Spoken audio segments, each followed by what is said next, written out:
अवधूत चिंतन श्री गुरुदेव दत्त श्रीपाद वल्लभ चरितामृत अध्याय 43 श्री अनघा लक्ष्मी वर्णन अने श्रीपादनी वैष्णवी माया। श्रीपाद वल्लभ गुरो परमेश्वरस्य योगीश्वरस्य शिवशक्ति समन्वितस्य श्री पर्वतस्य शिखरं खलु सन्निविष्टं त्रैलोक्य पावन पदाब्जमहं नमामि। काषाय वस्त्रं करदण्डधारिणं कमण्डलुं पद्मकरेण शंखं चक्रं गदाभूषित भूषणाढ्यं श्रीपादराजं शरणं प्रपद्ये। श्रीपाद प्रभुनो जय जयकार हजो। श्रीपाद वल्लभ चरितामृत अनघा लक्ष्मी वर्णन અને શ્રીપાદની વૈષ્ણવી માયા। શ્રીપાદ પ્રભુના ભક્ત ભાસ્કર પંડિતે રાત્રિ પૂજા સંપન્ન કરી અને પછી તેમણે કહેવાનો પ્રારંભ કર્યો, અરે શ્રી વિદ્યોપાસના એ સર્વશ્રેષ્ઠ છે। શ્રીપાદ શ્રી વલ્લભ મહાસરસ્વતી, મહાલક્ષ્મી અને મહાકાલી સ્વરૂપ છે। તો શંકર ભટ્ટે તેમને પૂછ્યું છે કે અરે શ્રીપાદ પ્રભુ તો પદ્માવતી અને શ્રી વેંકટેશ્વર છે તેમ તમે પહેલા કહ્યું હતું, હવે તમે કહો છો કે તેઓ ત્રિમાતા સ્વરૂપ છે। તો શ્રીપાદ પ્રભુને તમે અનઘા લક્ષ્મી સહિત અનક સ્વામી પણ કહો છો, તો આ બધું સાંભળીને હું તો ગૂંચવણવા પડ્યો છું, મને જરા વિગતવાર સમજાવો શ્રીપાદનું વિરાટ સ્વરૂપ। તો શંકર ભટ્ટના પ્રશ્નના જવાબમાં મહાપંડિત ભાસ્કર ભટ્ટ કહેવા લાગ્યા કે અરે પરમાત્મા પ્રત્યેક પ્રાણી માત્રમાં છે તેમ કહેવાય છે, અને શ્રીપાદ પ્રભુએ પણ આ જ વાત કહી છે। સમસ્ત સૃષ્ટિ રૂપમાં તેઓ સૃષ્ટિરૂપ છે અને સર્વ પ્રાણી માત્રમાં તેઓ તાદાત્મ્ય રૂપે છે।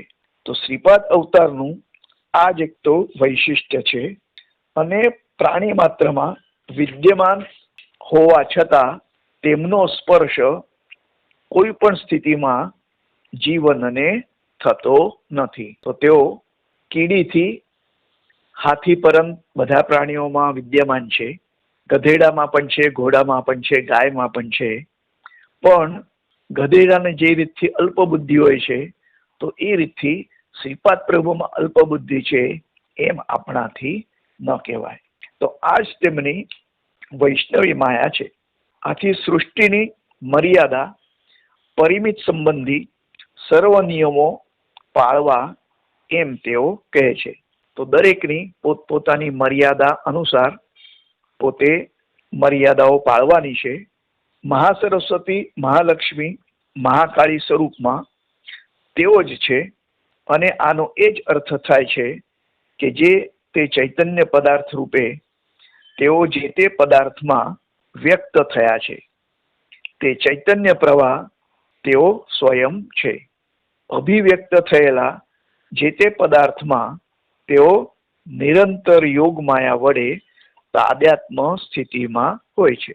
તો સુવર્ણમાં પણ શ્રીપાદ પ્રભુ છે, અને હીરામાં પણ શ્રીપાદ પ્રભુ છે, કોલસામાં પણ શ્રીપાદ પ્રભુ છે, અને માટી કે રેતીમાં પણ શ્રીપાદ પ્રભુ છે। તેઓ જ્યારે મહાસરસ્વતી ચૈતન્યના તાદાત્મ્યમાં હોય છે ત્યારે તે સંબંધિત ચતુર્મુખ બ્રહ્મા સ્વરૂપમાં પણ તાદાત્મ્યમાં હોય છે। તો સરસ્વતી દેવી વાણીની દેવતા છે, અને વાણી પ્રત્યેનો એ જે પ્રસાદ, મહાપ્રસાદ, તે સર્વ ભક્તને આપતી હોય છે। દેવોને માથે સંકટ પડે તો ત્યારે પણ સરસ્વતી માતા એ સહાય માટે હંમેશા તૈયાર હોય છે। રાવણ અને કુંભકર્ણ તો આ મહાદૈત્યો થઈ ગયા। કુંભકર્ણ તપસ્યા કરીને એ ઇન્દ્રાસન માગવાનો હતો, તો સરસ્વતી માતાએ વાણીની દેવતા હોવાથી તેના મોઢા દ્વારા ઇન્દ્રાસનને બદલે નિદ્રાસન એમ એણે માગ્યું। આથી એ કાયમ નિદ્રાવશ જ રહેવાનો હતો। પછી ઘણા બધા ઋષિઓએ પ્રાર્થના કરી કે કાયમ અને અનેક વર્ષો સુધી આ જો નિદ્રામાં રહે તો આનું શરીર કેવી રીતે ચાલે। એટલે એના વરદાનમાં થોડી ઢીલ મૂકવામાં આવી અને 6 મહિના એ જાગ્રત સ્વરૂપમાં રહે અને 6 મહિના એ નિદ્રામાં રહે, એવું પછી કરવામાં આવ્યું છે. આ સરસ્વતી દેવી એ અનેક લોકોને, અનેક સાધકોને, અનેક ભક્તોને તે મદદરૂપ બને છે. પરંતુ મહાસરસ્વતી રૂપમાં અથવા હિરણ્યગર્ભ બ્રહ્મ સ્વરૂપમાં સ્પર્શબંધ નથી હોતો. તેવી જ રીતે એક જ આત્મા 4-5 પુરુષ રૂપમાં પણ આવિર્ભૂત થાય છે એવી માન્યતા છે. તો તે આત્માની શક્તિ પત્ની રૂપમાં, 4-5 સ્ત્રી રૂપમાં પણ આવિર્ભૂત થઈ શકે છે. કયા પુરુષ રૂપ માટે કયું સ્ત્રી રૂપ સગુણ સાકાર થશે તે વિધિ નિર્ણિત હોય છે અને તેવી જ પરિસ્થિતિમાં જે તે મર્યાદાનું અવશ્ય પાલન કરવું જોઈએ.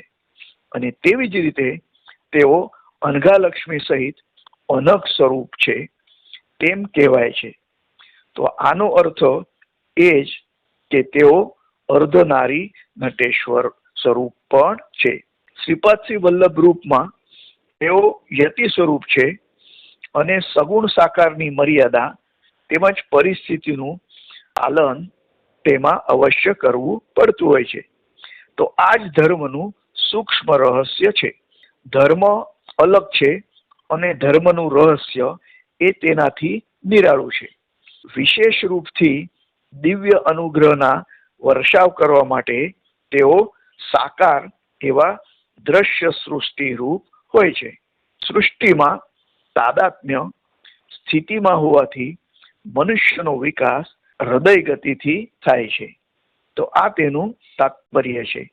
અને તેઓ નિરંતર જપ ધ્યાનમાં, તપસ્યામાં રત હોય છે, પરંતુ તેનાથી મળતું ફળ તેઓ પોતાને માટે ન રાખતા સર્વ સૃષ્ટિ માટે દાન કરે છે. અને તે તપસ્યા ફળ થકી મહાપ્રભુ ભક્તોનું આધિ વ્યાધિ સામે રક્ષણ કરે છે અને ભક્તોને કર્મ બંધનમાંથી પણ મુક્ત કરે છે. તો જગન માતાના 4 સ્વરૂપ છે: મહાલક્ષ્મી, મહાસરસ્વતી, મહાકાળી અને રાજરાજેશ્વરી. એમાં વિશ્વના પાલન માટે આ 4 સ્વરૂપ પ્રગટ થયા છે. અંબિકાના પણ 3 સ્તર છે. એક અતીત સ્થાયી, બીજું વિશ્વ સ્થાયી અને ત્રીજું વ્યક્તિ સ્થાયી. તો સૃષ્ટિ સર્જનથી આદિ પરાશક્તિ અતિ સ્થાયીમાં હોય છે અને પરમાત્માનું અનંત સત્ય તેણે આકર્ષિત કર્યા પછી તે ચૈતન્યમાં પ્રવેશ કરી પ્રપંચ સૃષ્ટિને જન્મ આપે છે. ફક્ત સૃષ્ટિનું નિર્માણ કરવાથી કાર્ય પૂર્ણ થતું નથી અને સર્વ જીવોની સૃષ્ટિ એટલે કે સર્જન કરી તે પ્રત્યેકમાં પ્રવેશ કરી તે પ્રત્યેકનું બળ તે વધારે છે. આ તેની વિશ્વ સ્થિતિ છે. અને પ્રગટ થયેલા અનઘાલક્ષ્મીનું પણ આ જ રહસ્ય છે. શ્રીપાદનું વિરાટ સ્વરૂપ. તો વ્યક્તિ સ્થાયીમાં તે પ્રત્યેક માનવી વ્યક્તિગત અને દિવ્ય પ્રકૃતિ વચ્ચે માધ્યમ સ્વરૂપ રહે છે. આ જ અનઘાલક્ષ્મી રૂપમાં પ્રગટ થવાનું રહસ્ય છે. પોતાના મૂળ તત્વનો કેટલોક અંશ તે અવતરિત કરે છે અને તે અંશનું કામ પૂર્ણ થતાં જ તે અંશને પોતાનામાં આકર્ષિત કરી લે છે. અનગદેવના સંકલ્પ સિવાય અનઘાલક્ષ્મી એક પણ કામ કરી શકતી નથી અને પોતાના સ્વામીના બધા જ સંકલ્પો તે પૂરા કરે છે. શ્રીપાદ શ્રી વલ્લભ સ્વરૂપમાં તેઓ અનઘાલક્ષ્મી સહિત અનગરૂપ હોવાથી તેમના અનુગ્રહનું વિશેષ મહત્વ છે. રાજા અને રાજાની શક્તિ.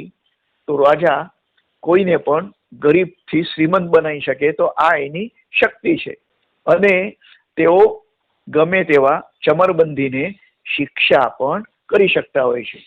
તો રાજા અને રાજાની શક્તિ તો એ બંને ભિન્ન નથી, અભિન્ન છે. તેવી જ રીતે શ્રીપાદ પ્રભુ જે અનઘા સ્વરૂપ છે અને અનગનું સંયુક્ત સ્વરૂપ છે. અનગ અને અનઘા એમની જે શક્તિ એ બંને પણ અભિન્ન સ્વરૂપ જ છે.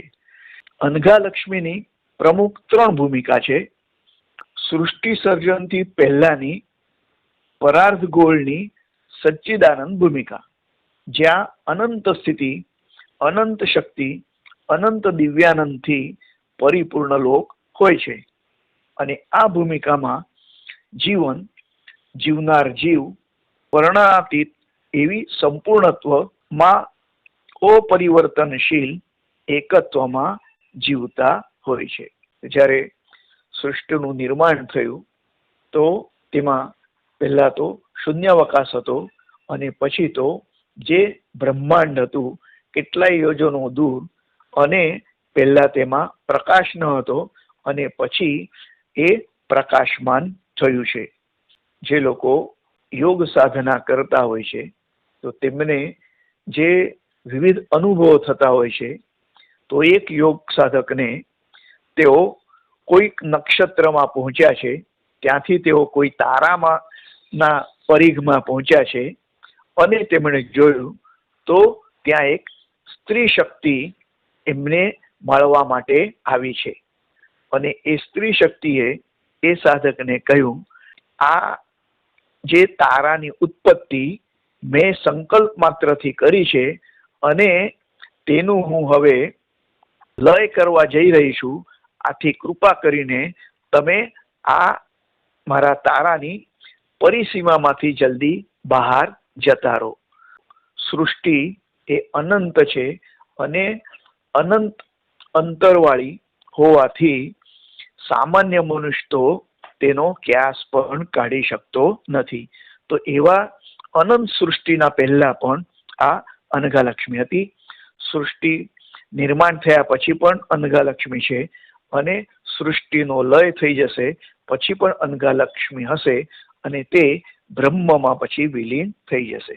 તો આ સચ્ચિદાનંદ ભૂમિકામાં નીચેના સ્તર પર દિવ્ય ચૈતન્ય સૃષ્ટિના લોકો હોય છે અને તેમાં અનઘ લક્ષ્મી દિવ્ય ચૈતન્ય મહાશક્તિ રૂપમાં હોય છે. તો આ પ્રપંચને જ વેદોમાં મહર્લોક તેમ નામ આપવામાં આવ્યું છે. આ લોકમાં કર્મ વિફળતા નથી. પ્રત્યેક પ્રક્રિયામાં ઈચ્છા, જ્ઞાન, શક્તિની પ્રયત્ન કર્યા વગર જ પરિપૂર્ણતા પ્રાપ્ત થાય છે. અને ત્યાંના સર્વ અનુભવ આનંદ સમુદ્રના મોજાઓ જેવા હોય છે. ત્યાં અસત્ય અને દુઃખ ને પ્રવેશ જ હોતો નથી. અને પ્રત્યેક રૂપ, પ્રત્યેક હિલચાલ, પ્રત્યેક અનુભવ આનંદથી પરિપૂર્ણ હોય છે.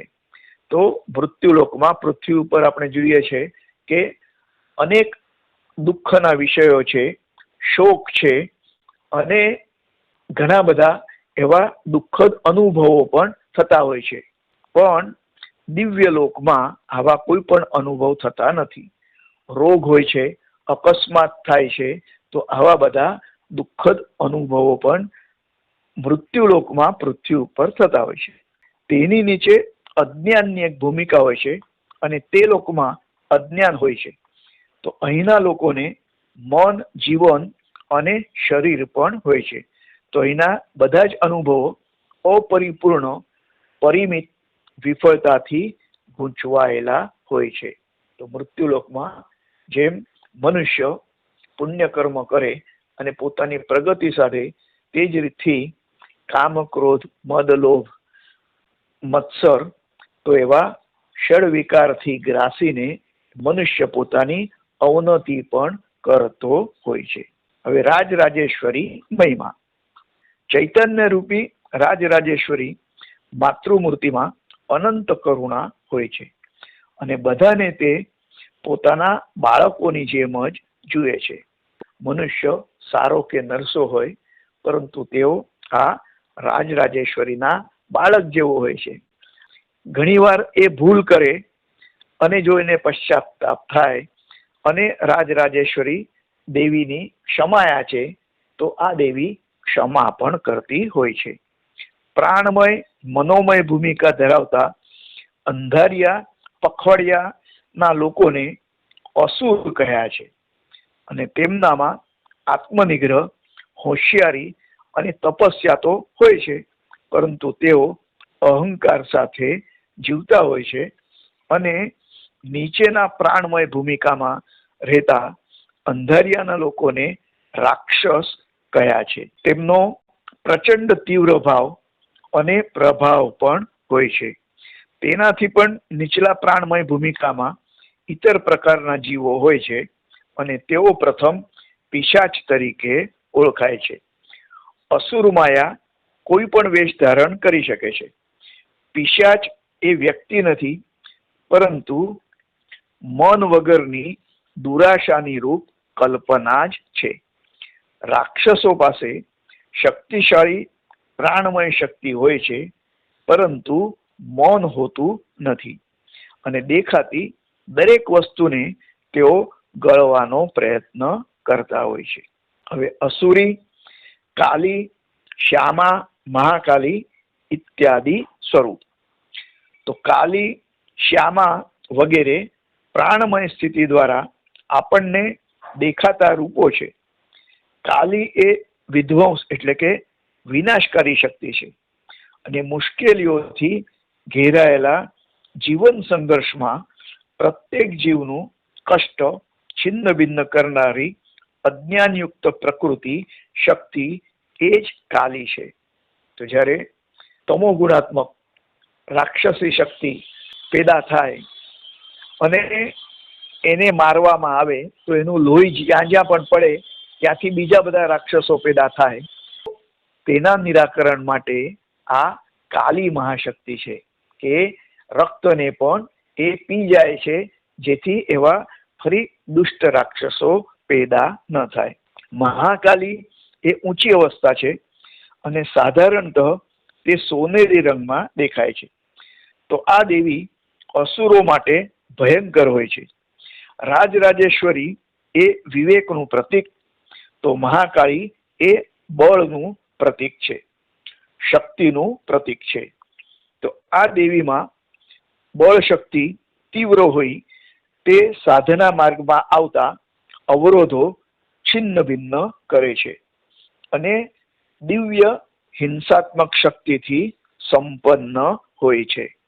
તો કાલી માતા એ તીવ્ર ગતિશીલ હોય છે અને દેવ ડગલું ચાલે ત્યાં સુધી તે ચૂપ બેસી રહેતી નથી.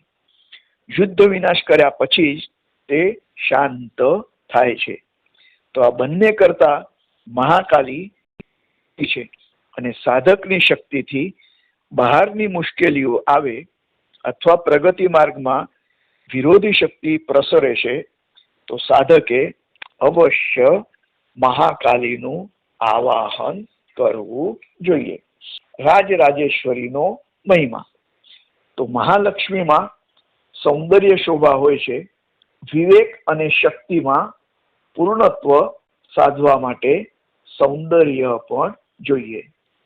જો સૌંદર્ય ન હોય તો ગમે તેટલું પૂર્ણત્વ સાધવા છતાં તેમાં સાચું પૂર્ણત્વ આવતું નથી.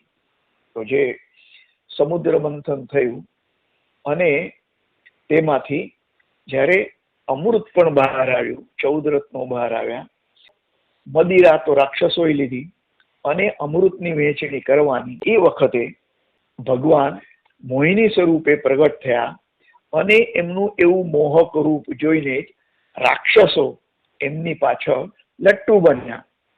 તો એ મોહિની સ્વરૂપે રાક્ષસોને કહ્યું કે હું બધાને આ અમૃત આપીશ, તો બધા એક લાઈનમાં બેસી જાઓ, એક બાજુએ દેવો અને એક બાજુ દાનવો. તો દાનવો તરત જ એના માટે સંમત થયા, કારણ કે એમનું એ મોહક સ્વરૂપ હતું. તો જે સ્તરમાં એક પ્રકારનું સંતુલન સધાય છે તેને તે સ્તરનું પૂર્ણત્વ કહે છે અને સ્તરથી ઉચ્ચ સ્થિતિમાં જતા ફરીથી પોતાનામાં નવી શક્તિ, નવી પરિસ્થિતિ નિર્માણ થતી હોય છે અને તેને અનુકૂળ નવી સંતુલન સ્થિતિ પણ ઉત્પન્ન થાય તો તે સ્તરમાં પરિપૂર્ણતા સ્થિર થાય છે. તો પરિપૂર્ણત્વનું પ્રતીક એટલે મહાલક્ષ્મી છે. જો વિવેકમાં પરિપૂર્ણતા આવે પરંતુ શક્તિમાં પૂર્ણતા ન આવે તો તેને પૂર્ણ સિદ્ધિ કહી શકાય નહીં. આથી પોતાની પૂર્ણ પરિપૂર્ણતામાં વિવેક, બળ, સૌંદર્ય અને પરિપૂર્ણતા આ ચારે વાત યોગ્ય પ્રમાણમાં હોવી જોઈએ. ભસ્માસુરને વરદાન મળ્યું શંકર ભગવાન દ્વારા કે જેના માથા પર હાથ મૂકે તો તે ભસ્મ થઈ જાય. પછી તો એને અહંકાર થયો અને એને થયું કે શંકર ભગવાનના માથા પર પણ હું હાથ મૂકીશ તો એ પણ બળીને ભસ્મ થઈ જશે. બચાવમાં ફરી એક સુંદર મોહક સ્વરૂપ એ પ્રગટ થયું છે અને એ નૃત્ય કરતું સ્વરૂપ હતું. તો વિવિધ પ્રકારની નૃત્ય પ્રક્રિયા કરીને છેવટે એનું અનુકરણ એ ભસ્માસુર કરવા લાગ્યો અને એ મોહક સ્વરૂપે પોતાના જ માથા પર હાથ મૂક્યો. તો ભસ્માસુરે પણ પોતાના માથા પર હાથ મૂક્યો અને પોતે પણ બળીને ભસ્મ થઈ ગયો. તો આ વિવેક, આ સ્વરૂપ એ મોહક મૂર્તિમાં હતું તો એની પણ જરૂર હોય છે. મનુષ્યને ન સમજાતું નિગૂઢ રહસ્ય એટલે તેનામાં રહેલું દિવ્ય સંતુલનનું સૌંદર્ય છે. આ વિશ્વવ્યાપી સૌંદર્યતા છે.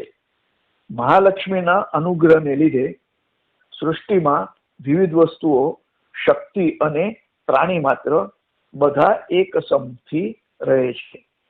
તો કેટલાક લોકોને અનાજ ખાવા માટે ભાવતું હોય છે, કેટલાક લોકોને પ્રાણીનું માંસ ખાવાનું ગમતું હોય છે. વિવિધ આહારો પૃથ્વી ઉપર છે. દરેકનો ગમો અને અણગમો અલગ અલગ છે.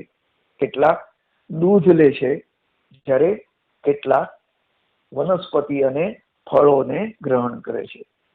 તો આ એક જ પરિસ્થિતિને લીધે આનંદ અનુભવાય છે અને મહાલક્ષ્મી અનેક પ્રકારની વસ્તુ શક્તિ જીવ પોતાની લય અને રૂપ પ્રમાણે બદલતી હોય છે. તો જેમ જેમ ગમા અણગમા બદલતા જાય તેમ તેમ આ મહાલક્ષ્મી પણ એ પરિવર્તનશીલ હોય તેમને નવી વસ્તુઓનું પ્રદાન કરે છે. સૌથી પહેલા તો પદયાત્રીઓ હતા અને કોઈ વાહન ન હતું. પછી એમને અશ્વનું વાહન મળ્યું. પછી તો ટ્રેન અને કાર ઇત્યાદિ વાહનો થયા. હવે તો વિમાનનું વાહન પણ છે. આ રીતથી લોકોની જે ગમા અણગમા જે બદલા કરે છે તે જ રીતે મહાલક્ષ્મી પણ અનેક આવી વસ્તુઓ પેદા કરે છે. મહાલક્ષ્મી પરમ પ્રેમ અને આનંદની અધિદેવતા છે. જ્યારે લક્ષ્મી એ પ્રાપંચિક એટલે કે ભૌતિક વસ્તુ સંચયની પ્રતીક છે. મહાલક્ષ્મી ભૌતિક વસ્તુ સંચય, ભૌતિક શક્તિ અને ભૌતિક આનંદ જીવને આપે જ છે, પરંતુ તદુપરાંત તેમને સમરસતાનો અનુકૂળ દિવ્ય આનંદ પણ આપીને દિવ્ય જીવનનો બક્ષે છે.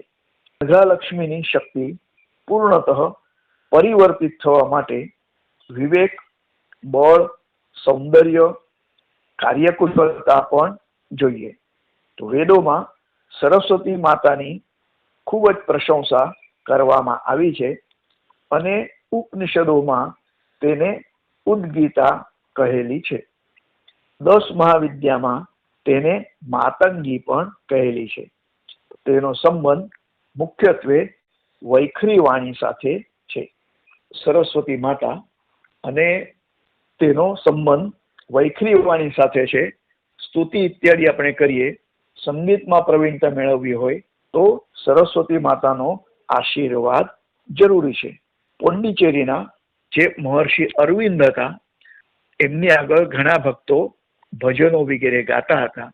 તો એક ભક્તે સરસ્વતી માતાની સ્તુતિ ગાઈ છે અને એ સ્તુતિનો પ્રારંભ થયો એટલે મહર્ષિ અરવિંદે તો આંખો મીચી છે અને સ્તુતિ પૂર્ણ થયા પછી પણ એમની આંખો થોડા મિનિટો સુધી બંધ રહી છે. એ જે સ્તુતિ ગાનાર ભક્ત હતો એને થયું કે મહર્ષિ અરવિંદે મારી સ્તુતિ સાંભળી કે નહીં અને એમને ગમી કે નહીં. તેનાથી રહેવાયું નહીં અને તેમણે પૂછ્યું કે મહર્ષિ, શું મારી સ્તુતિ આપને ગમી? તમે તો કોઈ પ્રતિભાવ આપ્યો નહીં.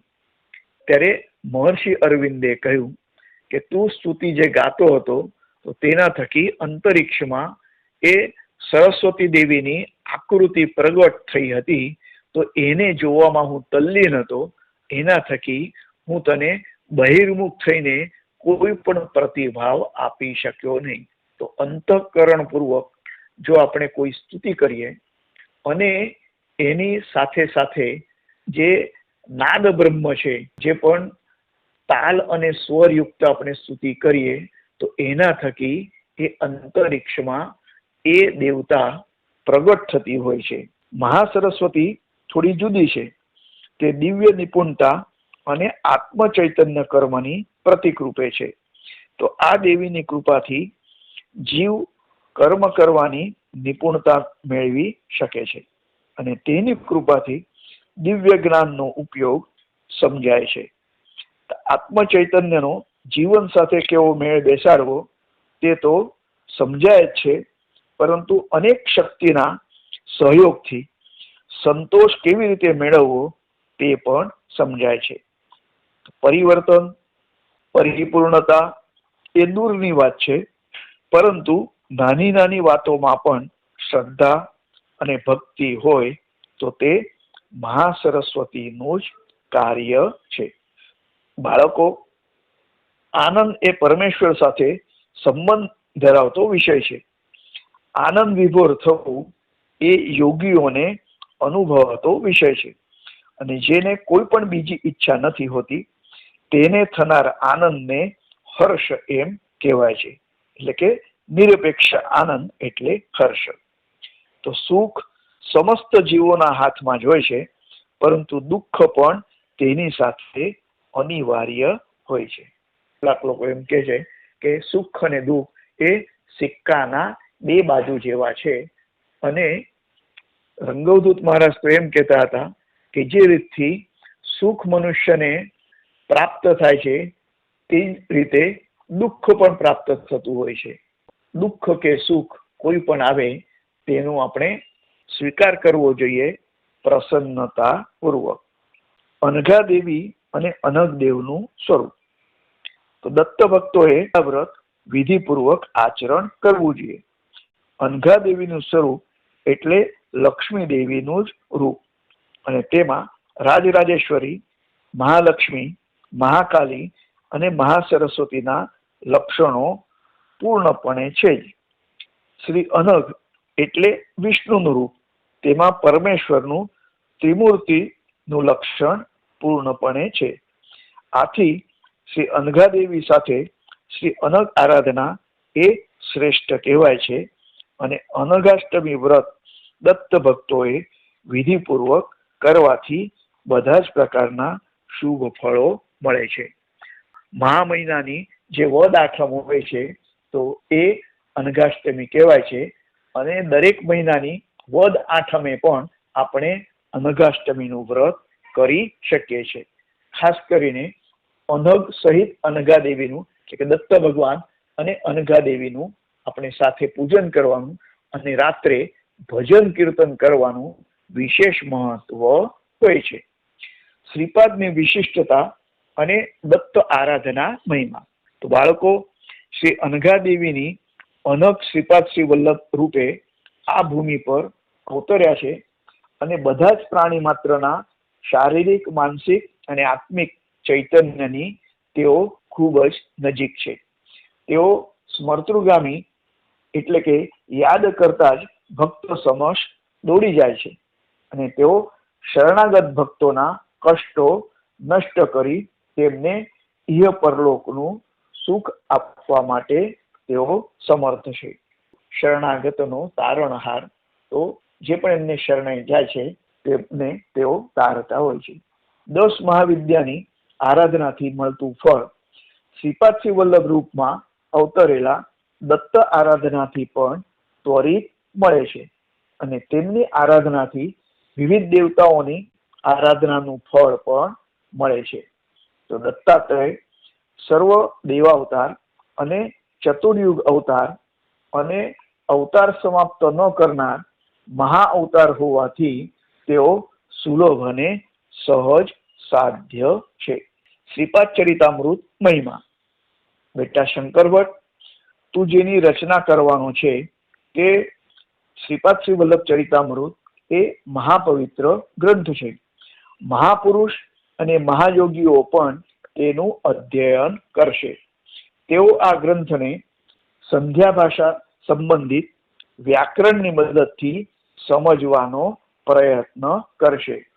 તેમને અનેક ચિત્ર વિચિત્ર યોગાનુભૂતિ અનુભવવા મળશે. પ્રાપંચિક લોકોને આ ગ્રંથના પારાયણ થકી ઇહ પર સુખ પ્રાપ્ત થશે. આ અક્ષર સત્ય ગ્રંથ છે. આ ગ્રંથના પ્રત્યેક અક્ષરમાં યોગ શક્તિ ભરેલી પડી છે અને પ્રત્યેક અક્ષરમાં બીજાક્ષર શક્તિ હોય છે. તો આ પવિત્ર ગ્રંથ શ્રદ્ધા અને ભક્તિપૂર્વક વાંચવો અને કોઈ પણ ભાષામાં અંતરિત વાંચશો તો સરખું જ ફળ મળશે. આ ગ્રંથ એ શ્રીપાદ શ્રી વલ્લભ મહાપ્રભુનું અક્ષર સ્વરૂપ છે. શ્રીપાદ શ્રી વલ્લભ ચરિતામૃત અધ્યાય 43 સમાપ્ત. અવધૂત ચિંતન શ્રી ગુરુદેવ દત્ત.